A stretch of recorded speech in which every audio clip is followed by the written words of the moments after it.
นี่คือภาพบรรยากาศหลังถ้ำพี่น้องตอนนึงน้องไปยืนถ้ำได้ถ้ำหน้าผาวันนี้คือมาอยู่หลังถ้ำได้นี่คือหลังถ้ำหน้าผาน้ำตกบ้านนางตำบลนาตาลหรือว่าหลังวัดหลวงปู่เบี้ยนได้มีน้ำตกแล้วมีพระลานหินไปนี่นะนี่แล้วก็มีถ้ำน้ำรดผมได้พี่น้องอันนี้หมองนี่มีถ้ำน้ำรดได้เมื่อนี้พาโยมครูจะซามาเที่ยวพี่น้องมาเที่ยวถ้ำเที่ยวหิวมื่อนี้นี่คือภาพบรรยากาศห้วยหินปูน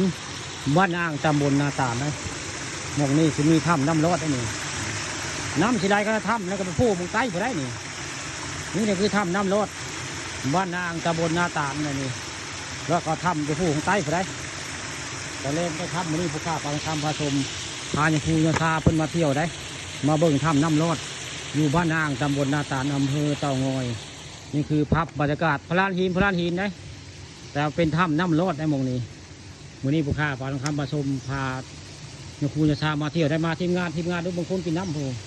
บางคนกินน้ำเพิ่นเมื่อยบ่ได้ผู้กินน้ำอยู่ไปใส่กันไปทำการในบริภาคกันในทีมงานพี่น้อง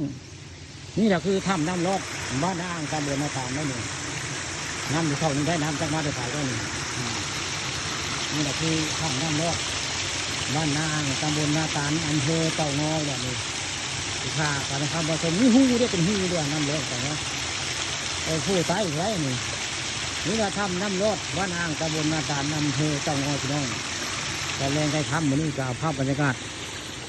ถ้ำน้ำรดมาให้เบิ่งมาให้ชมนะนี่เป็นภาพน้ำตกน้ำโตนด้านหลังของถ้ำพี่น้องได้ตอนนึงน้องยืนได้ถ้ำไหนบ้านนี้มาอยู่หลังถ้ำนี่ถ้ำก็เข้าไปแล้วบ้านนี้มาอยู่หลังถ้ำพี่น้องแล้วเราเบิ่งน้ำรดจากพลานหินเลยเราโผล่ที่ถ้ำไปแล้วนี่มันรอดจากนี่แหละนี่แล้วประตูหน้าผาแค่น้ำนี่คือถ้ำน้ำรดบ้านอ่างตำบลนาตาลอำเภอตะงอยวัดหลวงปู่เบี้ยนนี่อยู่ตรงเทิงของคาเฟ่พี่ตื้นบ้านอ่างตำบลตาลมีถ้ำน้ำรด